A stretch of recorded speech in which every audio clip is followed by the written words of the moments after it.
Sanibonani, sanibonani, sanibonani, sanibonani, sanibonani, sanibonani, sanibonani. Yazi ukuthi izolo kungene amacala awu2 amayelana nemali engango 2 million enye imali beyu 1 million enye ku 2 million again. Izolo kungene amacala angangama million futhi izolo, and kubukeke ngathi kunale pyramid scheme entsha eseyithathela abantu nje ama-million in the name of investing in a mine project. So lokhu ke sekufanele nikubheke ke nani njengomphakathi, kwenziwe awareness ngakho ukuthi sebekhona labo bantu impela abasebenza ngaloko kungcola bokuthi bethembise abantu indaba yokuthi ke bayokwenza iproject emayini, abantu futhi obaziyo okhule nabo bese beza kuwe bezoboleka imali bethi uma ngabe iphuma imali bazokunika u30% wayo ofana neprofit kuwena. So egcineni kosuku uma ngabe sofuna imali banyamalala abanye benzo kwabo. Yes. So nje akuhluphi but amacala sengenile ilawa above ama-million. Yes. So ngathi sengidila namacala ngale kwe-million. Sawubona kanjani? Sawubona njani? Sacela uvula ikhamera. Awuvule. Unjani bhuti? Ngicela uvula ikhamera kuqala. Ayivuliwe ikhamera. Sawubona chaba. Awayivula ikhamera, ngicela uvula ikhamera. Save. Ngiyabonga. Khipha isigqoko. Angeke ngivula ngoqedi butaba. Yes, ngicela ukhiphe isigqoko. Angeke phela ngisikhiphele wena ngithi wena ufaka. Makhosi lapha phela ngithi. Ngiphucwa abantu. Ukukhombisa ngizalwa unyoko mina. Khombisa nje straight. Ngizalwa nje unyoko. Futhi angeke ngizwe ngawe mina. Yes. Yes. Angizalwa nje unyoko futhi angeke ngizwe ngawe. Ngizothi ngiyadelela. Mase kutshela nje ukuthi ungangijwayeli kabi. Ngifuna nje ujwayelwa kabi nje abafana. Ngijwayelwa nje kabi. Angijwayeli nje kabi. Yes. I'll request bese uzongitshela ukuthanda wena. Angifuni nje ujwayelwa kabi. Angazi ukuthi uyibona uyini lo msuno entsha la kimi. Angazi ukuthi uyibona uyini. Ngingawugibezi lo msuno entsha then let no block. Vula ikhamera lapho. Qhawe. Mfowethu kunjani? Siyaphila kunjani? Siyaphila webhodi. UsuseZimbabwe ubuka yimina manje la eZimbabwe mfowethu. Ugift mfana. Maserasi. Ngilwazi lolo limi ngikhuluma isiNdebele webhodi. Ukhuluma isiNdebele kuphela. Ngikhuluma isiNdebele kuphela. Awakakhumbulira. Okay, you can go on. Ya mfowethu cha. Ngiyawuthanda live wakho ngiyengibona impela lapho vezi inyanga zamanga. Bengifuna ukuveza ukuthi mina ngapha ngakithi ezimu mfowethu. Umuntu uthwasa unyaka wonke. Ngiyakuveza lokhu and futhi mayethwasa umuntu kuyenzeka ukuthi mhlawumbe ehambe angagezi kuze kuphela unyaka engayigondi inwele kuze kuphela unyaka ehamba ngenyanga efake ichathulo.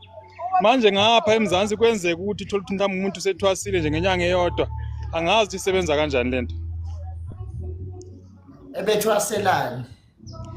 Mina ngikhuluma ngabantu bakithi engibaziyo abaningi kakhulu mayithwasele kuba isangoma noma kuba inyanga mayizosiza abantu. Maye umuntu wesifazane ngoba phela uyamenstruate nayo yonke into nimisa kanjani ke lapho? Cha, lokho ugobela bayakwazi ukuthi kwenziwa kanjani and futhi mayebuya mayezolethwa ekhaya before nikhokha nikhipha inkomo kunendlela yokumtesta ukuthi leyo nto leyo kahle kahle ade eyenza iyaphumelela yini, kube nezinto abayifihlayo bambuza ukuthi uyayibona yini ngokomoya ahambe ayoyikhipha bese sikwazi ukuthi sesikhokha ke ngemva kwalokho. Ngoba ayiphumi inkomo ngaphandle into lebizwa ukuthi ayikulipa bakuthiwa uyalipwa sihambe siyofihla ukhamba mhlawumbe no something ngaphansi mhlawumbe uthi ukhamba mhlawumbe sibe u5 6 ehambe yobuya nalo lolo kuyilona olukhonjiwe ukuthi uzophuzwa ngabamnumzana laba abamthwasisile. So lapha ngizama ukuveza ukuthi ubunyanga loba abantu babukha phezulu njalo futhi babenza ifashion ngenxa yokuthi indlala mfowethu abantu balambile. Hayi ngizwa kahle nimisa kanjani kumuntu wesifazane omenstruate? Umuntu wesifazane mfowethu obvious kulandela zona ingqinamba zakhona ukuthi angithi khona amathwasa khona abantu abangomama abambhekayo mase sefike einsukwini kwenzeka kube nohlelo lwakhona abalwenzayo kodwa ngithi ezinye izinto ziyafihlwa. Kodwa into engiyaziyo ukuthi umuntu mayothwasa ethwasa unyaka wonke akagezi inhlobo. Okay, ngiyafisa ungitholele isangoma somuntu wesifazane esositshela ukuthi uma ngabe efika kwi-menstruation cycle efika nje insukwini zakhe ze-menstruation umisa kanjani? Ya ngicabanga ukuthi angazi noma kuyafika into leso simo kodwa kwenze kuyafika ngoba phela human being umuntu mhlawumbe makufikile balandela yona lolu siko labelungu lamaphepha. Okomuntu wesilisa ngiyakuzwa kungenzeka ku-possible but umuntu wesifazane yenze njani indaba yakhe uma ngabe efike ensukwini zakhe zokubleeda? Okay, ngicabanga ukuthi ngoba phela obvious insuku into eyivela ikhona ngisho nasemandulo basebenzisa leyo ndlela eyenziwa ukuthi ngesikhathi kungakabi kubikho amaphedzi kwakuyenziwa njani. Kodwa ke lokho kuyaziwa yibona ngoba yibona abaphethe zonke imfihlo ezifana lezi. Hayi kwaze kwanzima eZimbabwe batshela ukuthi ngithenda uroba. Futhi ngidlulisa ukubonga mfowethu ngapho isilo sisikhombile zathi cha singaba ndawonye ngoba phela likhona ithuna lenkosi umzilikazi laphana ongawukuthi niyeke lento ngiyeke nje ngaleyo ndaba leyo abantu abaphindele emakhaya bafowethu yabona amaZimbabwe they always claim to be smart. Let's talk this truth without sugarcoating this. Zimbabwe, they always go to other countries and claim to be smart in those countries, but Zimbabwe, they are dumb cop. Because if they were smart enough, they were going to dig whatever mineral that they have in their country and trade very smart and become rich themselves. But they always travel outside of Zimbabwe and claim to be smart in a foreign country. Kanti kubalekile ukuthi uma ngabe ufika kwesinye isizwe uyithobe ungazenzi uclever kuleso sizwe leso. Nami I can come to Zimbabwe ngazi abantu abaningi baseZimbabwe and uma ngabe ngiseZimbabwe afanelanga ngizenze isihlakaniphi mangifika eZimbabwe fanele ngilandele imithetho yamaZimbabwe futhi ngiyiphathe kahle njengomuntu okufika. So bona bathe mabefika ngapha abaningi base beyibone ngathi bala kanti abekho la balethwe usizi ngala kuyabheda ngale. Yes, ngezakhiwo nangani they have better infrastructure than even neGoli nje mawuzobheka ezinye indawo eZimbabwe awukho umkhukhu. Kuyathukeleka ukuthi uthola abantu behlala emkhukhwini but ukuhlakanipha kwabo abakwazanga ukusebenzisa esizweni sabo. Kusho ukuthi lokuhlakanipha lokho kuyize lokho useless whereby they failed their own country. I always listen to them bekhuluma ngendaba ukuthi thina sihlakaniphile kunama South Africans. They do that when they come this side but abahlakaniphanga because thina sihlakaniphile, that's why our country is better. And West Party, I feel ashamed mangibona umuntu ethi uNkulunkulu ukhulumile umthume South Africa uthola ukuthi they fly from that side to South Africa bethi bazominister iBhayibheli labathi uNkulunkulu ukhulume ngalo. So you mean uNkulunkulu uyahluleka ukukhuluma nabo balungisa icountry yabo and help them to strategize on rising their own country bese ezokhuluma nabantu about miracles, miracle man and what uyabona kusho ukuthi nje ngamanye amazwi ukuhlakanipha kwabo kunobudomo phakathi. Yeah. I'm not uyangazi mina ngishuka quote la I always state into ibonakala akekho mina umZimbabwe ongangitshela ukuthi God is talking with me. Esikhundleni sokuthi your God talks with you and fix your own country, your God sends you to a next better country. That is a foolish God. Uyabona xa usuthi wena unoGod okhuluma nawe noma namathonga akhuluma nawe, let them make the country better. Njengoba ubona nje in South Africa, God is helping South Africans using a young man. So I'm talking with my very own South Africans and equipping them with the truth. So then they run away from their own country and flee to the next country. That is not God. That is a stupid God. I can call him a fool God because that God that they have is so foolish like them. I'm not saying all Zimbabweans, but specifically to those ones who claim to be smart in the next country. Njengama Nigerians, they fly to South Africa for better life. Nama Congolese, they fly to South Africa for better life because they are better ngasekhaya kubo, even nama Malawi. But when they come here in South Africa, they start to think that they are smart and they are not. They start to think that they are better and they are not. Uyabona mawufika esizweni esinye funeka ukwazi ukuyithoba because ulethwe indlala. That's the truth that we cannot sugarcoat. Ukuthi into ekulethile la eSouth Africa ukuthi na we have a better life and nabo bafuna this better life. Uyabona ngiyacabanga ukuthi akhona nama South Africans angalapha eZimbabwe but hopefully ngiyakutshela ukuthi ayiphethe kahle because lathi nasifundisa kahle ngenhlonipho. Yes phela abazali basebengekho nathi mangabe sihamba semazweni but bayiphethe kahle ngenhlonipho. But into engakutshela yona ukuthi thina siphukile enhlizweni zethu. We are not chasing you out of South Africa ngenxa yokuthi siyanyanya. But siphulwa indlela abangenela baphatha ngayo mabefika la. Yabona thina sasingayazi amantombazana amaningi asuke lapha eZimbabwe iwona enza prostitution la eGoli. Awasebenzi enza prostitution eGoli. Amaningi awo if I can count ngokwe percentage 100% osuke lapha eZimbabwe amantombazana u90% udayisa ngomzimba eSouth Africa. And bakufihlile lokho emakhaya. Amadoda yes ayasebenza ngoplamba amanye ayakha amanye kanjani and we love how they work hard but silimele ngokuthi they made even employers to compromise ama salaries abantu ngenxa yokuthi they did not come with pure documents abaningi babo so bathatha noma ngayini mayiqhamuka nje umlungu for instead u drive a truck. You can't drive a truck inyanga yonke ngo 7,000 rand. I-truck liyagqilaza and liyawudla umzimba.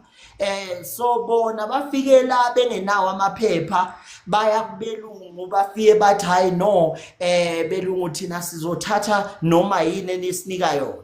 Thina ama South Africans we know our value, we know ukuthi isystem fanele isebenze kanjani but ibona baslimazela isystem noma sesilwisa isystem eseyicorrupt kwethu isystem asakhona kakhulu ngenxa yabo ukube bebenobunye nathi bebeyofike be-align nendlela esisebenza ngayo nangendlela esifuna ukuphathwa ngayo. You understand? Lento ifana nabo ukuthi mina ngikwazi ukusuka la ngise lapha eZimbabwe qhawe bese mina ngifuna ukuphatha umndeni wakho nomlungu wakho ngendlela ukuthi ngehlisa indlela wena othanda ukuphathwa ngayo bese ngithi mina no mina ngifuna ukuphathwa ngokwe-cheap labor. Awukwazi ukwenza into ye-cheap labor, bona bayenza ngenxa yokuthi abanawo amaphepha. Asikho against laba abangene ngamaphepha aba-right, but si against laba abenza ukukhohlakala uma ngabe befika la, uyabona.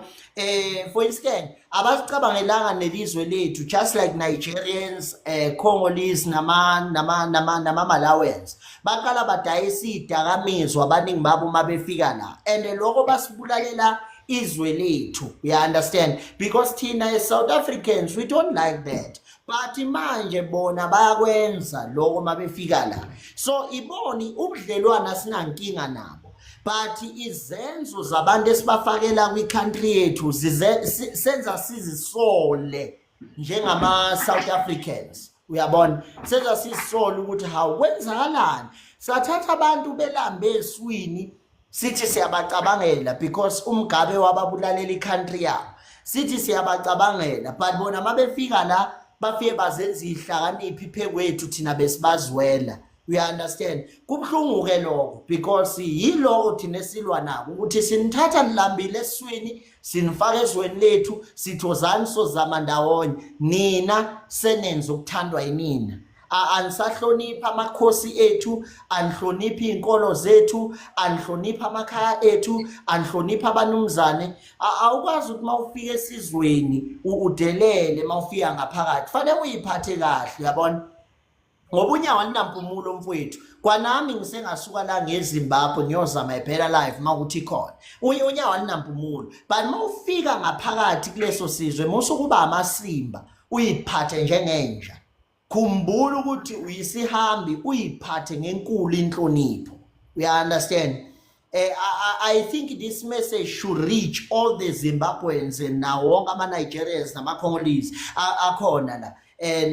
Nabakhona le kuGhana futhi ama-Ghanaians ukuthi uma ngabe ufika esizweni uwumhambi funda ukuyiphatha kahle uhloniphe lapha because ngaba ukho konke lo msindo kubantu abaphathe kahle ngaba bekho xenophobia abantu abaphathe kahle but ukungayiphathi kahle baxegelwa isimilo yiko lokho okwenza ukuthi kube ne-tension phakathi kwethu nabantu bokuhamba. Kanti bona mabengene esizweni bezozama impilo engcono bekumele beyiphathe kahle kuthina sonke behloniphe even namakhosi ethu behloniphe nemisebenzi abantu abayifundele ngoba ku-useless bafu kusuka la uzositshela ukuthi mina better than a South African but usuke kini wabalekela indlala wabalekela isystem yangakini wabalekela yonke if bobethu uhlakaniphile bozoshintsha isystem yangakini. Ngiyakuzwa mfowethu anamandla amazwi akho ngicabanga ukuthi baningi abantu abalalele bazoyizwa lento oyishoyo and futhi awukhulumi into ukuthi mhlambe uyacwasa noma mhlambe uzama ukuzwisa omunye umuntu ubuhlungu kuyiqiniso kakhulu lokho okhulumayo kodwa engingakusho ngikugcizelele mhlambe kuleyo nkulumo yakho ukuthi into yokuqala mhlambe omunye umuntu uzoyibuza ukuthi kanti why abantu baseZimbabwe mhlambe beflathela izweni labo beza la eMzansi sengikhulumela ikakhulukazi abantu basemathebeleleni ukuthi isimo esilaphana sicwasa ngisho na ugovernment uyena okuwukuthi uveza ukuthi thina inzalo yethu safika singabantu bokufika kulelazwe ikakhulukazi nabantu bakhona abanye ezinye inhlanga zakuleloze esazifica zikhona yizona ezisicwasa uthola ukuthi manje asaphatheke kahle. Ngizokutshela nje ukuthi mfowethu esikhathini esiningi wobuka mhlawumbe kufanisele ngebhola uyabona uma ungabuka iChiefs noma ubuka ibhola nje kahlalela eMzansi uma ungafica kuthiwa kunomdlali waseZimbabwe wombuka lowo muntu uzobe umshona noma mhlawumbe olunye uhlanga angeke uzumthole umndebele uyibuza ukuthi kanti wena mandebele alazini ibhola cha mabefika lapha phambili kumele beyo trainer mhlawumbe emathimini amakhulu bayavinjwa kuthiwa laba ngabantu bokufika ababo ngoba basazi ukukhuluma ishono yabo into enjalo bese beyareject siqwaswa uyena uhulumeni. Ungizwe kahle angipromote izinto xenophobia nezinto zokulwa nabantu bokufika kodwa into engifuna ukukutshela yona ukuthi yonke le gang esuka eZimbabwe yeza la iningi lawo from 100% u90% awuphathanga kahle ulibalile ukuthi uxoshwe indlala ekhaya waxoshwa ukucwaswa waxoshwa ukuthi noma imfundo ikhona kodwa iba useless ngenxa yesystem yakhona wathi mawufika la wafike wazenza engathi bala kanti abekho la ngoba ukube bebela ngaba babalekanga ekhaya ngabe balwise isystem yasekhaya ziyaguquka ngokwemfundo yabo kusho ukuthi imfundo noma ngathiwa igcina ko grade 14 kodwa iwubulima naleyo mfundo because ayisebenzeli naleso sizwe leso uma ngabe isizwe siphuma sibaleke uyabona nje mina ngakutshela nje abaningi ukuthi laphana nje into abanayo ayikho ephathekayo nalabo babona bengcono yibonge ethile like oPW Magaya oUbert Angel oPashin Java nakhona oMakhadiwa ngoba bona baba ama-mafias so baba ngcono bona ngoba baba ama-mafias nina nihlulwa ukuba ama-mafia ekhantrini yenu nisuke ndize niyofuna ukuba ama-mafia kwamanye amakhantri akwenzeki kanjani thina we are mafias in our own countries siphila kahle thina sihlalele nemndeni yethu asixakekile asindizanga sakwamanye amazwe but sixakeka makufika abantu belambile eswini bese bedelela masebesuthi yingakho kuthiwa usuda kwayimfutha leso Zulu leso sasijulile futhi sasuka kudala ukuthi kusho umuntu mayesefikile ezwini lakho angasuwadakwe insutha uyabona ubugebengu omningi obadlodlobala la badlodlobala ngenxa yokuthi samukela abantu bangaphandle yabona indlela nezingane zethu ezabe sehlupha ngayo zahlupha ngenxa yokuthi sesamukela abantu bangaphandle thina wongeke usithole ngale ka6 ingane encane intande esikhangeni iyophuza utshwala nani nani but mayefika amaZimbabwe hayi ukuthi awafundiswa ngekhaya afundisiwe kodwa mayefika la khona ukukhipha izingane emakhaya kubo ahambe nazo ayophuzisa utshwala ahluleka ukuhlonipha isystem yethu esikhulise ngayo igeneration yethu you understand emva kwaloko mawuthi yakhuluma sekuwealth because nathi ethi system sizama ukuyibalansa bona mangabe befika la befanele besilelela ukuthi sibalance system yethu isystem unyaka nonyaka afanele ibalance manje nathi sithi sizama ukubalansa bona baphumele eceleni you understand yiloko okubaba ngena amazinga abushelelezi mawufika nje sizweni ungazenza uclever mina when to Botswana akhona ama countries engingawabala esengike ngaya kuwo angifikanga ngafuna ukushintsha isystem yakhona ngifike ngayiphatha kahle ngikhumbula kahle ngifike Botswana mfowethu ngifike Botswana khona insizwe ezazikhona laphana ngidilika nje ebhasini ezayeza ngithathela ama chance ukuthi zithi zifuna ukungithatha zingihambise samoye kanti indlela abafike bekubambe ngayo inkunzi kushiwo mangabe sengichazela ngifike endlini uyazi ukuthi indlela engangibehave ngayo angizange likhokhele ngisho ihotela ngahamba ngahlaliswa emzini wenkosi yabo kwathiwa lo mfo lo uphila kabi simbone Dilias Mazela ku TikTok uyaphila kakhulu and then omunye umfo angazi ukuthi wayeyini emzini wenkosi owangithathela kulelo garage lelo futhi nakhona ngoba efaka uniform yamaphoyisa angihambisa emzini wenkosi ngaphila kahle and baze bafonela ngisho kwiborder ukungandisela insuku zami khona eBotswana ngoba indaba indlela engafike ngaphatha ngayo bona bayihloniphi nje isystem. That's why ne system yaseZimbabwe bacwasa amaZimbabwean because ibona bangahloniphi yonke isystem abayihloniphi isystem. Yebo mfowethu ngiyakuzwa sengihambe emazwini akho ngingakusho futhi lokhu mhlambe labantu abalalele bengangifakazela ayisibona bonke abantu abangayiphethe kahle yazi ungangena ngisho ema hostel ungene ngisho endaweni eziningi bazokutshela ziyokutshela insizwa ukuthi hayi amajonga aseZimbabwe amaningi siphila nawo obani siyabazi sibambisene ngalendlela ukuthi ukuzibona ukuthi umfowenu impela ngumfowenu wegazi mhlambe nihlanganiswe idlozi mhlawumbe kodwa kubakhona yebo abaphila ubudlapha uthola ukuthi mhlawumbe abahloniphe bayenza leyo nto kodwa lokho ngicabanga ukuthi kuyikuleka government mhlambe noma ukuthi komthetho angithi uyabona ongathi isizwe yonke indawo vela ayikho indawo engenabugebengu mfowethu obvious abantu mabe ngasuka endaweni ethile beyofika endaweni ethile makuthi uyisigebenga ngalowo muntu uzofika benza ubugebengu kodwa kusikho bonke abangabenza ubugebengu abanye bayiphethe kahle.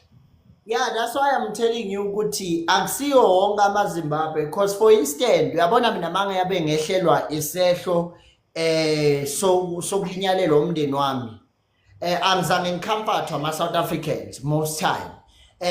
Khona umndeni ohlala nami eThekwini, uhlala nami eThekwini onomuzi eThekwini, Lego Rendels eThekwini lapha ngase Westridge. Ngangihlala nomndeni waseZimbabwe kuthiwa umndeni wakaDube. Ngihlale nawo for almost 2 years. Ngihlala nawo. You understand? Ngaphila kahle bengidla amasonja, ngidla konke ukudla okwaqhamuka eZimbabwe because umama wakhona wenza lento yokusebenza ebhasini leli lihambayo leZimbabwe liphinde libuye. Ubaba wakhona wakha amabhilidi eThekwini. You understand? But babengiphilisa njengenkosi, bengithatha njengomntwana wami. Kanje ngokuba umuntu wayentanda ngifayele fake post le ukuthi ngishonile, kwakuyilo mama loyo bekhathazekile becinga all over to can they conduct because babe ngithatha njengendodana yabo. You understand?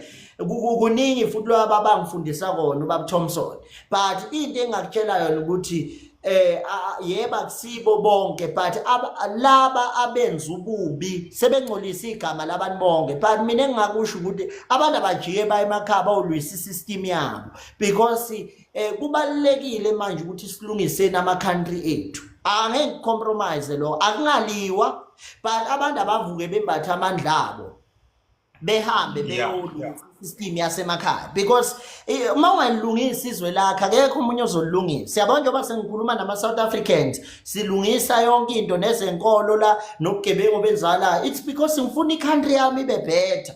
You understand? Angikwazi ukusuka la ngithi ngiyolungisela iZimbabwe whilst nasekhaya kunezinto ezinekhaya. Basuka le bahlulwa ukuthandazela amazwi abo, bahlulwe yilo uNkulunkulu wabo abahlezi bethu uyakhuluma bemlethe la. Ehluleke ukukhuluma kwiCountry yabo bemlethe la azodwanguza umsunwenja la. Asifunele uNkulunkulu omsunwenja bawususa leZimbabwe bemlethe la. SinoNkulunkulu wethu thina la. Sinamakhosi ethu omisa izulu indlu lamithi, sinamakhosi ethu obaba uZondi, sinamakhosi ethu King Bass, sinamakhosi ethu obani akhona nobaba uMiya ondaba ezitha. Angeke sikwazi ukucompromise ukuthi abantu bahlulwa isystem yangakubo bafuna ukuzolungisa ethu la. Cha, thina sidinga ukuthi siyiphathe ngethu isystem. You understand? Nako lokho ukuthi abantu kusho kona ukuthi isimo siyabhedha ekhaya ngoba yabona amaqosha athi ahamba kini fana uvela uhambe ekini manje mawuzonto kuyabhedha ekhaya. Okay, ngisacela ukuveza something mfowethu, ngiyakuzwa ngikuzwe kahle futhi angisho ukuthi ngiphikisana namazwi akho ngoba amazwi akho aneqiniso kakhulu futhi anamandla. Ikhona enye into engiyibona ukuthi nini system yenu lapha enilekha khona. Angikhulumi ngomthetho, angikhuluma ngezakhamuzi, ngikhuluma ngabahlali. Uyazi ukuthi abahlali base South Africa kwenze ukuthi mhlawumbe umuntu nomuzi omkhulu akhanda imkhukhu awutshela ukuthi yena la uqhashisa abantu baseZimbabwe noma uqhashisa abantu bangaphandle, noma kube nesitolo mhlawumbe kuthothi sasiphuthe ubaba wakho wayedayisa kuleso sitolo mhlawumbe wadlula emhlabeni ngebhadi kanjalo, maye ufuna ukuthi uzoqhasha lapho uzokutshela ngifuna iPakistan ngoba likhokha kahle. Angithi yabona isystem yenu yinini eniyibulalela isystem ukuthi nifuna bona abantu bangaphandle, mase bekhona bamukelwa yinina, mase bekhona kunabanye abangabafuni. Ngikhuluma nje manje kunabantu abayisingane ezikolweni baphila ngayo indaba yokuqhashisa abantu bangaphandle. Mawuthi wena uzofuna indawo bakuthethe wena osemzansi awufuna ukukhokha wena, mase kuphela inyanga ubali izitori ngoba vele uthembile ukuthi ungwasezweni lapho. But abantu bangaphandle baduma ngokuthi bakhokha kahle njalo futhi baneqiniso ngoba ungabheka izitolo ngisho ezigcwele la koso wethu baqhashisa abantu. Anginankinga nalo, mina nginenkinga nendlela bona abaphathe ngayo. Ukuba ukukhokhela irent, mawungayikhokhi irent uzolahlwa ngaphandle, asinankinga nalo. Thina sikhulumela indlela abayiphethe ngayo, indlela abayiphathe ngayo mabefika la ibhlungu because yabona mawuhamba nje lapha eMaboneni kusafanele ngidrive nje ngihambe ngeMaboneni nginvezele ikhamera, cishe nawe ungabona ngisho udadewenu edayisa ngomzimba la. Ibona abadayisa ngomzimba eKempton Park badayisa ngomzimba. Uthi uhamba indawo eningi edayisa ngomzimba amantombazana aseZimbabwe. Uthi eThekwini ubona indawo eningi edayisa ngomzimba nako Butterworth. Amantombazana amaningi aseZimbabwe. Kodwa umuntu ohamba la eSouth Africa enganakile uzothi hawu amantombazana eSouth Africa udayisa umzimba. Awuhambi kwesinye isizwe uyokwenza ukungcola. Bahamba ngenkomo lapha eMaboneni. Namanje mawungacela umuntu la eSouth Africa olapha ngase Maboneni uthi akakuvezela ikhamera abe live akuvezela ikhamera, cishe ungamkhomba la umamncane wakho la. Ngikushubile lapha. imfundo yawo I don't wanna lie to you yabona imfundo yawo amaZimbabwean makuziwa kwisikole better than imfundo yala angifuni uqamba manga kodwa ke imfundo yabo iwukulima because ayikwazi ukuguqula isystem yabo imfundo yabo igcina ingabasebenzelanga nabantu abafunde khona ngoba uyabona nje ukuba engineer eZimbabwe kufana ukuthi nje uyislima Western fana uzoba i-engineer uthi uzodayisa amazambane ngoba ayikho into ozoyenza abemjinela baba fane kuzuphume uyozama ngako kwamanye amazwe Angithi yabothi that's why ngithi thina ezweni lethu into esixosha lapho uthi mhlawumbe abaningi bethu ngoba basuka eZimbabwe beya kwamanye amazwe isystem kagovernment iyona vele yaxosha abantu ngoba namanje ayikho imali yakuleloze ayikho nje imali yaseZimbabwe imali ekhona nje ifana nephepha angithi uyayibona leyo nto leyo ingakho ngihlezi ngithi kumuntu ongenamandla ngithi awikho than Zimbabwean dollar because lokuba khona kwedola eZimbabwe into useless into useless ayisize ngalutho ngoba vele kuyafana nalelo dollar libuya seline rate ephezulu kakhulu liyakulimaza futhi alina ama coin alina change kusho ukuthi kumele uma uthenga nje usicina usu under pressure ugcina usuthenga lento ongayifuni nxa ufuna lisale lapha eshop okunye futhi bengifuna ukuveza lapha ukuthi nathi sinje singamaZimbabwe thola mhlambe asinalizwe singalinikeza uhulumeni ukuthi mhlambe masine ikhalo noma ngisho ungangena emgwaqweni uthi uyawenza isiteleka inhlava ikhala esiswini Mana-ke ngoba lana nidelela ngisho amaphoyisa ethu yindaba ningazami ukuthi nilwe ngoba nina sisibindi sokulwa manifike ngala yindaba leso sibindi ningasenze ekhaya phela lana amaphoyisa thina wasidubulo basiyalalela nina yindaba maningalinga yini ningalwi njengoba nilwa lana angithi lana manifika lana venilwe nithi hayi thina yindaba ningakwenzi le ekhaya cha mfowethu bayakwenza nethi nje ukuthi ngale isystem yakhona mhlambe ngaba mhlambe umuntu usuke sedose ukuthi senesibhamu noma mhlambe sephethe imshini yabelungu angazi ngiyasho ukuthi kulabo abadelela mhlambe sebephathe mina what I've noticed eZimbabwe seBotswana umthetho uqinile amaphoyisa wasiphathi ngisho isibhamu ashanga odonga ipiruzu ushone ngoda mabefika la awethe phethe ibhamba afike bawadelele bengenawo namaphepha mfethu kubalekile ukuthi amaZimbabwe azi ukuthi asinankinga nawo but sinenkinga yale behavior from i-character yabo ukuthi basilimazeliswe lethu nalento yokuthi ka abafuna ukungena nama-document acacile njengamanje yabona izolo ngeke nganotice ukuthi ngingenelwa zingcingo sekunesystem kama-South Africans ethu angabafana afuna ukuyisebenzisa cishe sebedla ngayo imali angithi iy'ngane lezi zamaZimbabwe seziyaxoshwa ey'kolweni so uzwa umuntu ezothi mfowethu nginenkinga engifonele bhuti ya kunjani ngiyaphila bhuti ngicela usizo lwakho lana nginenkinga ingane yami na 15 ayinayo i-ID ayinayo ne-birth certificate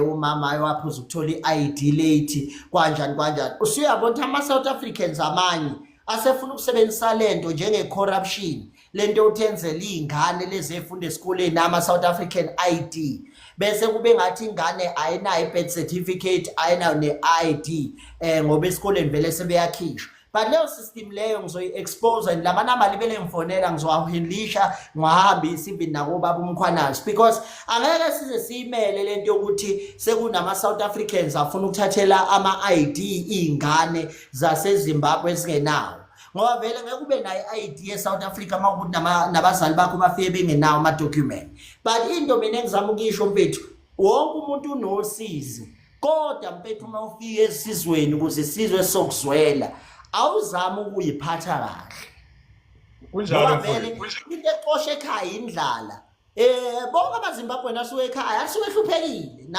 angibala amaZimbabwe kuphela ama-Nigeria ama-Ghanaian nayonke bahluphekile bonke bebehluphekile yabo ngisho uBushiri wafika la namansense samchopha samgeza sambeka le wazenza uhleva mayiqeda uyabona bahluphekile deep down they know the truth ukuthi siyizichaka deep down kodwa mabefika kulelizwe bafike bezenza ohleva sikuthandi lokho yabo thina sizenza ohleva ngaphansi kwecountry yethu because sisahlonipha into yobaba mkhulu inhlonipho siyiphethe nje ngamakhanda ethu siyiphethe nangenhliziyo zethu kodwa silimele ngama-Nigerians namaZimbabwe abaseBotswana bafika la bafike bephaphe asikaze sizwe usizi ngabantu baseBotswana bafika la into ephuma nje phambili number 1 iNigeria, amaGhana, ama-Congolese, bese kuba ilokhunja, bese kuba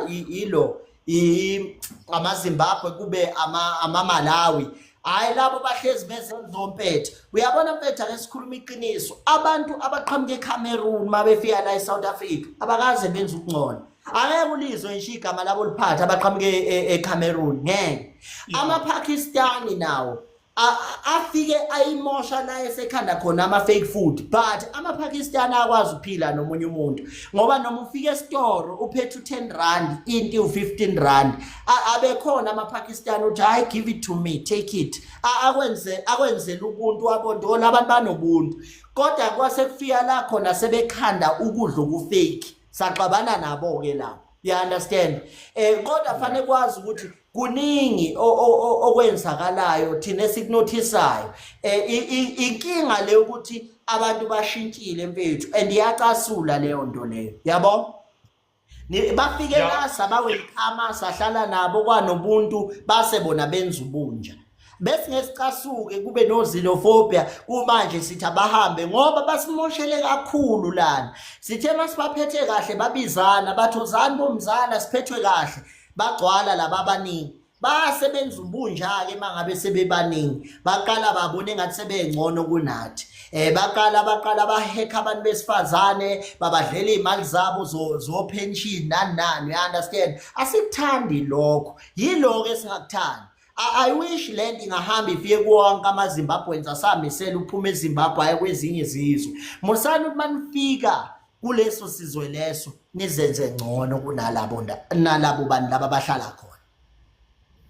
Ya, yazi sengibuzela ebantwini abangeke baze bakhulume indlela okhuluma ngayo ukuthi like bathi abantu bangaphandle, never mind uyiphethe kahle noma uyiphethe kahle, mabethi abantu bangaphandle abahambe.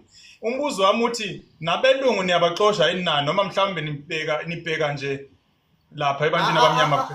Asikhulume mfethu, angeke kukancane ukuthola umlungu mfethu engahloniphi la eSouth Africa. Hayi ngoba sisaba belungu, mina will tell you the truth, kukancane. Uyazi ukuthi abelungu bebekhona ukuthi bahlale nabantu bethu emaplazini, abantu bebasikela imihlaba khona emaplazini, kuphilwe kamnandi, and besenzela iagriculture kube kuhle. Yini enhle siyenzelwa amaZimbabweans sincome njengabelungu ngoba abelungu na amaplaza akhona abantu bayaphila kuhle? Yini ke ngcono esiyenzelwa amaZimbabwean? Yini ukuthi behambe beyothatha umsebenzi wamatruck ngokuthi be-offer i-cheap labor, basilimazele kona lokuthi abantu bethu bengaqashwa? Ngoba mangifika mina eSouth African ngifike ngigoloze mina mayithi umlungu etruckini uzongolela u7,000, yena afika uthathe. Asinankinga thina nama-foreigners, sinenkinga nama-illegal foreigners. Bambe lokho, ama-foreigners asinankinga nawo, illegal foreigners yiwona esinenkinga nawo. And okunye abantu akithi sesibasizile, sabanikezela sabanikezela impilo engcono, abaphindele phela emakhaya. Mabedinga ukuthi thina siyobaluyisa emakhaya basimeme besipike, sizolwa siphatha amahawu lapha eZimbabwe, silwe sibuyisele isystem esimeni, ngoba ukuba yigwala mfethu akusoze kwayilungisa inkinga. Nikhona lapha eZimbabwe ningamadoda, uma ngabe ningamagwala ngeke ilunge system. Kusho ukuthi nengane zenu ufanele iqhayeze kanje zemzini yabantu. Ilwani, thina sangalwa la, isystem yethu yazihamba kahle, silwa. Angithi thina sasiphethwe amabhunu, kwaliwa, salwa thina sanqoba. Nina nihlulwa yini ukulwa ngalapho nize ninqobe? Kunjalo mfowethu, ngikhuluma nje njengamanje sisehleleni lokuthi kusanendlela yokuthi ukuhlukanisa iZimbabwe nemthwakazi, ngoba uma ungapheka kunama-map mhlawumbe yakuwabona ku-social media lapho ukuthi iZimbabwe nemthwakazi kusazomele ihlukane phakathi. Sisazama ukulwa leyo mpi. Manje inkinga yokuthi ugovernment uyasicindezela ukuthi ngoba ukuwakhuluma i-speech angazi evikini elidlule ekhuluma ngayo leyo ndaba ukuthi njengamanje siyakhala sithi sesikhathele ngoba manje yena akasisebenzeli ngalutho.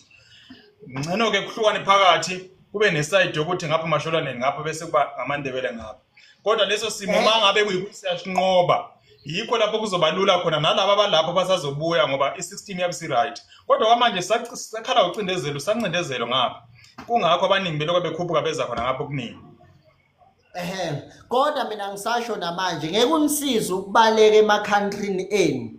lungisani inkinga eninazo kwi-country yenu because yabona wena uyaphila uzofa iy'ngane zakho zizokwenze njani fanele ntante nazo ziyofuna le ngaphandle makuhluleka nina ningamadoda ngey'ntshebe nje nangekhwepha ukuthi nidla kakhulu kodwa nihluleka kulwa angeke kuze kulunge lutho ngiyakuzwa mfowethu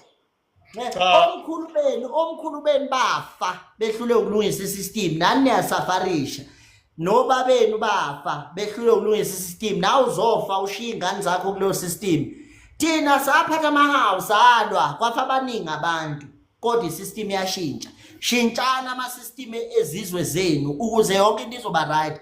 The country will never be better except when people of that country fight and make that country better. Libele niphuma ezizweni zenu ngeke unilelele ngeke sekuyisikhathi fanele sinitshele iqiniso lokubalekela isystem yenu ngeke kuze kunilekelele ilwani niguqula isimo esikhona ekhaya kunjalo mfowethu iqiniso kodwa kunye sengigcizelela sengihamba bengifisa ukukuvezela ukuthi ukudlapha nobugebengu obukhona eSouth Africa ngicela ningakubuki ngeso lokuthi le nto yenziwa abantu bokufika baningi abantu baseSouth Africa abanakho ukuganga nokungena endaweni benza izinto ezithile ngisho inkabi ayikho inkabi yaseZimbabwe thina lana siyakhona ukulawula izimo zethu abantu abaphindele emakhaya beyolwa thini kahle kahle asinqosho basinqosha sithi abantu abaye emakhaya bayolwela iy'ngane zabo isizukulwane sabo sisazohlupheka manibaleka nibalekelani hayi niyasibona thina masinenkinga siyasukuma sigcwala umgaqo silwe uhulumeni wethu asizwe nina anikwazi ukuthi nihlale nithi sizobulawa vele fanele kuchitheke igazi ukuze kube nesinqumo esisha esithathwayo hambani niyolwa hambani niyolwa hambani niyolwa Iqiniso mfowethu le message le message siyaqhubuzela ukuthi niyozenza ngcono hambani niyolwa ngoba iy'ngane zenu sisazocindezeleka uma ngabe nina nibalekela ukushintsha isimo awulikhulumile iphuzu mntakababa ngicabanga ukuthi bazwile abalalele nabangilandelayo nabanye nje abaningi bayizwile lonto ikhuluma iyiphuzu mawuthi abantu meyola belwela isizwe sabo ukuze zivuke nazo sibeke namandla ngakusasa cha iqiniso lelo ngiyabonga kakhulu mfowethu sakho ngibonga kakhulu Ntaba siyabonga bhuti sikufisela konke okuhle yes owaseZimbabwe umndebele oseZimbabwe angithi eZimbabwe khona amandebele khona amaZimbabwe futhi yes kahle bafowethu ngicela nirequest emakhona ngempela into enifuna ukuyikhuluma lana kona ulive ukuthi manibona abantu abaningi bese nifuna ukungena akwenziwa lokho la ekhaya serious kakhulu lento yokuthi manibona nje abantu bebaningi bese niya request cha senzi kanjalo lana hlonipha indawo ufuna ukuyonyathela kuyo akusiyo live lo kuthiwa khona woza lana wenzani lapho bhuti hayi ngiyapheka wena ngiyaklina ayasikwenzi lokho lana cha lana sibhizi kakhulu kabi sikhuluma into ezibalekile nezakha isizwe lana asikwenzi lokuthi wenzani lapho bhuti hayi ngiyapheka wena kune message engiyithola izolo Nkosi yami ebeyiqhamuka ngaphandle kwe-country whereby ngibuziwe ukuthi imalini le ring light lenkulu ephatha amafoni lawo engiwafunayo ukuthi ngiwafake awu4 ngayibeka ke le equality ukuthi imalini so kunelokhunja kunemali ezoqhamuka ngaphandle kwe-country ngizoxhaswa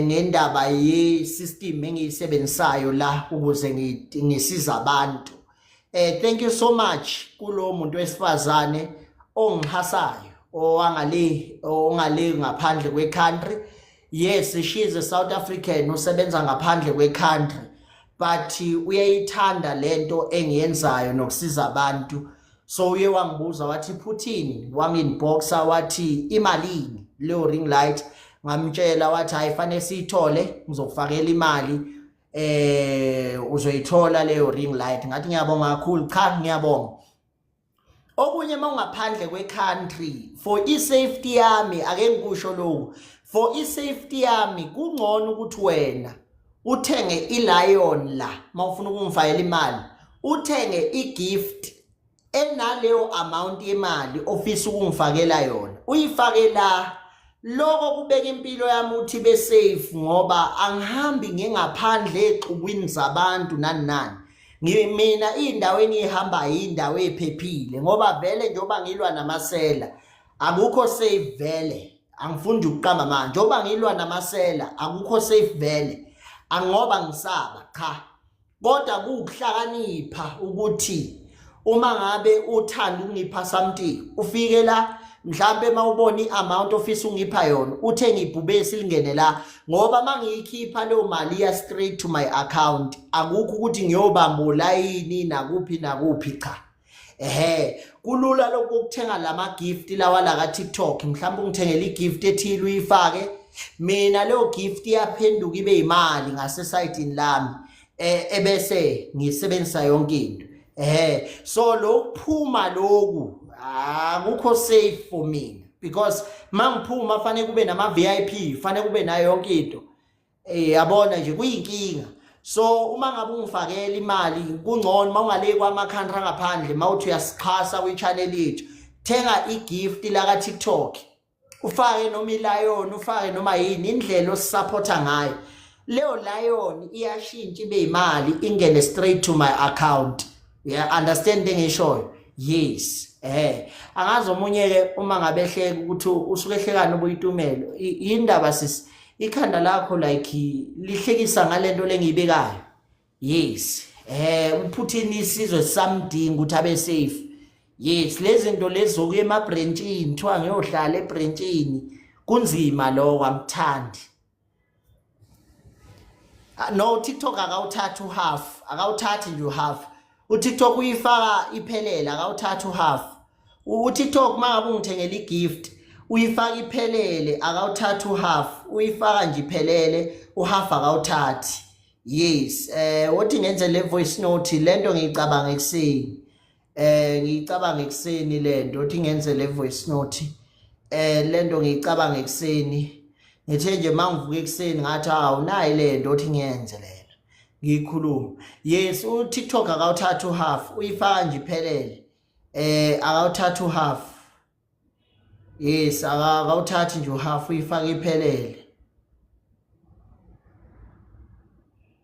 yes akawuthatha uhalf uyifaka iphelele ya nina senokuhleka nento ezingasile sivele sibone ukuthi we should noma meet bevele nihleka abazali mabeniyala because ayikho into ehlekisayo lele ishoyo noma khona mhlawumbe uqulusile udunisile mina nginakile ngoba ayikho ehlekisayo kwezinye izinto yaswing ngekho impela ehlekisayo fana noma umuntu esilethela udaba lakhe lu sensitive khona abanye nginokubona behleka ngithi hawu bahlekani labantu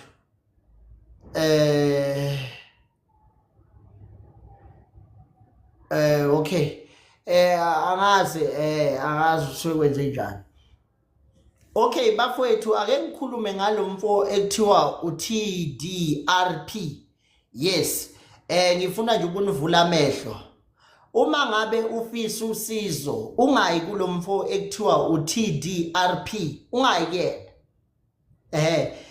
ngiyacela uma ngabe ufuna usizo la mhlawumbe ufuna usizo kumuntu obiza ngothi umelaphi wendabuko ungayi kulomfo ekuthiwa uTDRP Somoso ngizomveza la nimbone please uma ngabe ufuna usizo kwa TikTok angeve loluthole ka TikTok sengimane ngiyatiyalela ningayi kulomfo ngisho emakhaya mangabe uyofuna usizo kulomfo ungayi uma ufuna nje usizo ngokwesintu ungayi kulobhuti lo yes ungayi kulo usibiza ngomakhosi ungayi kena mawufuna nje usizo ungayi la yes mawufuna nje usizo ningayi kulobhuti lo niyofuna usizo ningayi kuyena manifuna nje usizo ngokwesintu even noma ngathi uhlala ngakubo ungayi kuyena noma ngathiwa uhlala ngakubo ungayi kuyena khona istory engizokusharela sona sikukhulise noma ngathi uhlala ngakubo ungayi kuyena yes ubiza ngomelaphi wendabuko ungayi kuyena mawufuna usizo khona into ezokutshela yona uma ngabe ufuna usizo ungayi kulomfo isizathu ukutshela sona akabakhokhela abantu mangabe benza okubi kodwa lomfo kunendlela ayenzayo ukuze ezolimaza wena mhla ufuna imali zakho uyisigebengu mawukhuluma naye ucela usizo uyayakucela ama pictures noma awabantu okhuluma ngabo uma eqeda angakhanda ngisho live ngawe mayesefuna imali akhanda live ngawe athi wena ubuthe abulale labantu kade umsendele izithombe zabo ngiyacela ukuthi abalaphi bendabuko ningabasendeli izithombe zabantu basemakini uma ngabe nicela usizo ningakwenzi lokho yekelani futhi ukucommunicate nabo ngo WhatsApp lawo ma chat enu bayakhona ukwathatha baye nawo public bayokhuluma ngezinto ade nibatshela zona noma ngathi uhlupha umyeni noma ngathiwa ulahlekelwe yini noma kunezitha zakhe ezikulandelayo ungayisendi lezo zinto kumelaphi wendabuko ku WhatsApp ungakwenzi lokho sebeqola ngesystem enye manje yokuthi sebengakuconvince abebafakela imali ngoba mawungayifaki bazokhanda istory sokuthi bawufuna ukubulala labo bantu labo osenda izithombe ngabo ungakwenzi lo sebeyingozi ke manje abelaphi laba abantu bangabelaphi bendabuko yes kunalento futhi ekade ngikhuluma ukuthi yekelani lokuhlola kweni online nizotrenda and leyo nto isazosetshenziswa in future uprepare nini yekela ukuhlola kumelaphi wendabuko even na WhatsApp uzokurekhoda nayo yonke into ayikhuluma nawe ebese yakufaka futhi public yekeni leyo nto le nizolimala niyobe nikhala nonke inyembe senilimele kulungile naye enye into futhi engifuna ukuyisho ebalekile ukuthi abelaphi ababiza ngokuthi bangabelaphi bendabuko ibona abasilimazile njengoba abantu bengasabiki ukuthi babulala abantu babagqiba abantu njengoba bengatholakala laba babulewe bagqitshwa ingoba sekunabalaphi abathi mabeyifunela udumo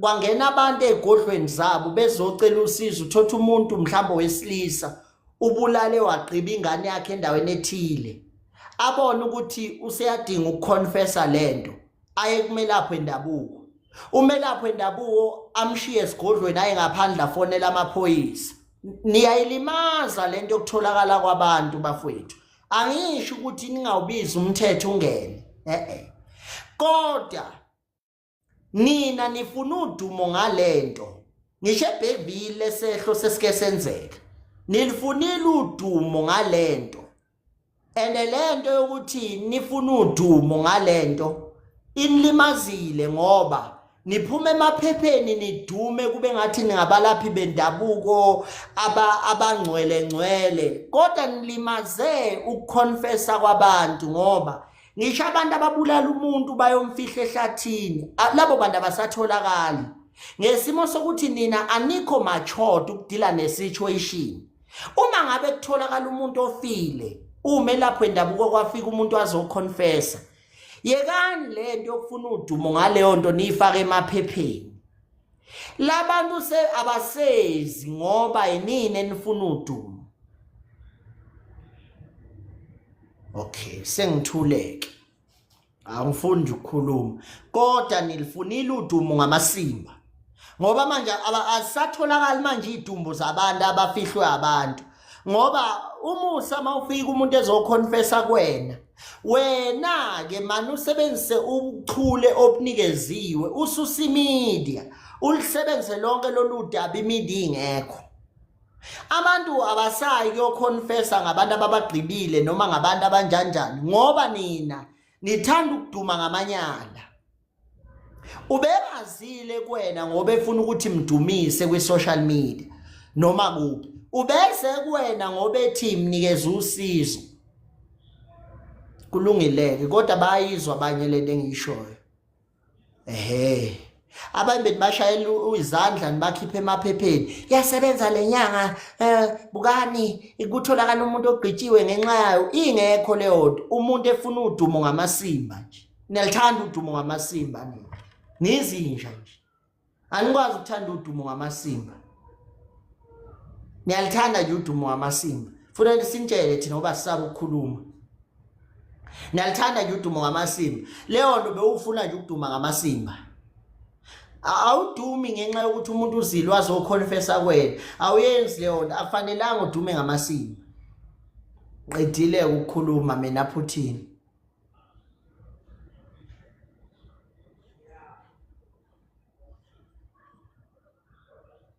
ngiqedile nje ukukhuluma mina Putin ngiyabonga kakhulu ngiyabonga kakhulu Nkosi yami ngizoya khona ngiyabonga kakhulu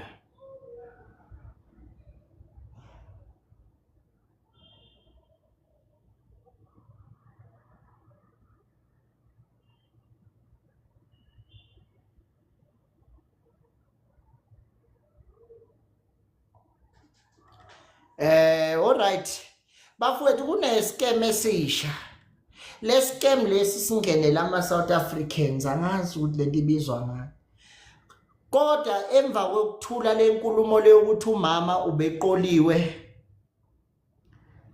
emva kokuthula lenkulumo ukuthi umama ubeqolwe ulokhunja u1.2 million eqolwa umuntu omsabise ngokuthi yena ungusibalo ogcaba baningi abantu abaphumela obala khona ofikile wakhuluma ngo2 million naye uqoliwe nesystem efanayo khona omunye futhi okhulume ngo1 million naye uqoliwe nesystem efanayo kusho ukuthi qaphelani ukuthi baningi abantu abaqoliwe maningi amamiliyoni enizowabona kwa display la abantu abaqoliwe akakhokhanga uTDRP imali yayizolo so uTDRP lo mfana lo kade ngimvezilo isangoma ngicela mangabe live ni comment nimbize ngesigebengu noma ningaya kwi account yakhe nibhale kuma video awukho wonke ukuthi isigebengu nonke njoba baningi kanje so baningi abantu abaqolwe amamiliyoni asebevela manje baningi kakhulu baningi kakhulu ngiyantshela mina baningi kakhulu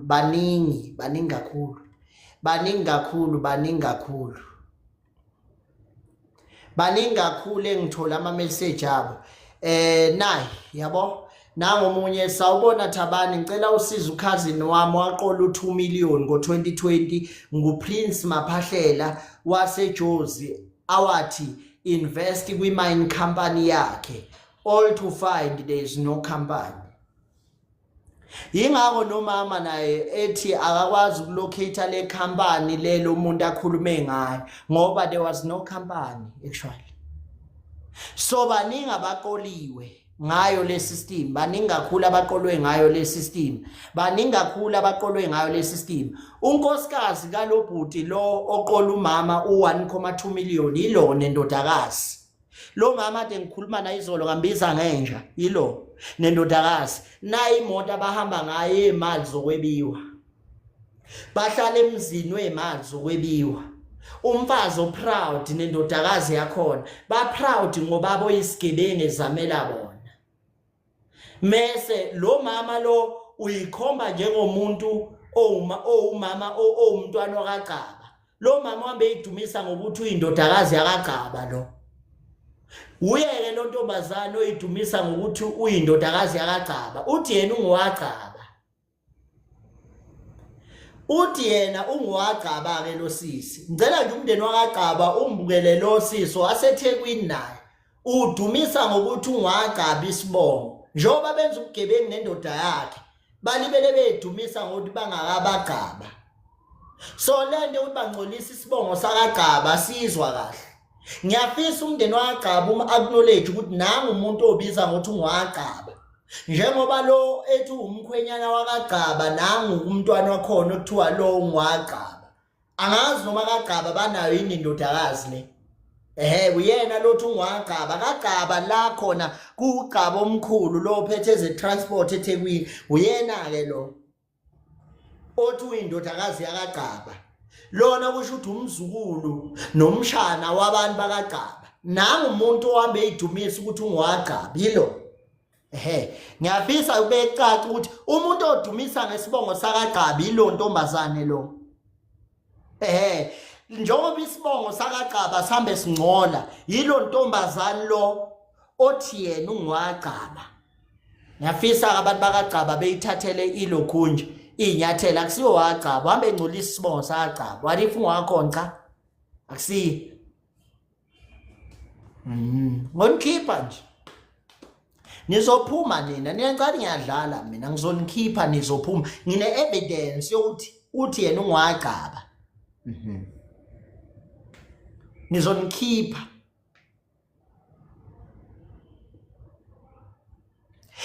uthi ungwagaba njengoba benendoda yakhe behambe beboleka imali zabantu amamiliyoni bewathathe bebaleke yilo ntombazana othi ungwagaba lo uhlohla indoda yakhe benze naye ubugebengu ngesibongo sakagaba angifisi ukuthi lokho kucasha ukuthi lo uhlohla indoda yakhe benze naye ubugebengu ngesibongo sakagaba lekagaba impela emzini omkhulu eThekwini yes uyena lo sina wonke ama details ala behlala khona ama personal information abo ama bank details na yonke into ukutracewa nje kwabo kulula yes ukutracewa nje kwabo kulula kakhulu afunde nibe worried kulula kakhulu batholakala kulula too much yes and okubhlungu masinaso nesithombe sakho wherever you go noma ungabaleka uye United States sokulanda ye United States of America sizokulanda nje sihlule ukulanda sizokulanda alikho izwe lizohlala nawe isigebengu sokulanda nje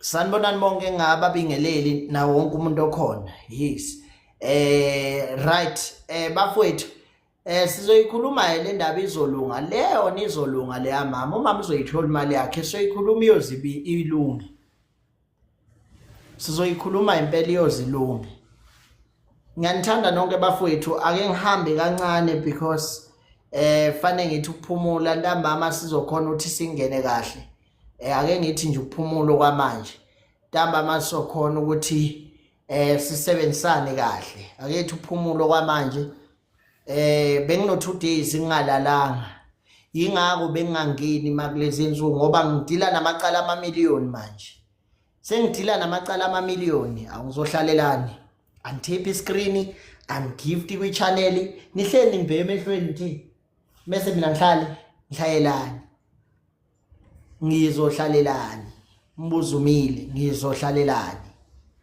ngizohlalelani ngizobuya ntambama ngizozama ukuthi ngithola uMax sibuye singene naye sizosebenza sikhulume noMax singene sisebenze right ngiyanithanda nonke ke bafowethu Black Chama ngabe ngiyakuthatha mnganami sengiyahamba vele ngiyazi ufuna bekufollowe ngoba ubheniwe kule account yakho yomkhuba khuleka bazokufollowa followani uBlack Chama lo umkhuba mfolloweni imbe emehlweni thi sengiyahamba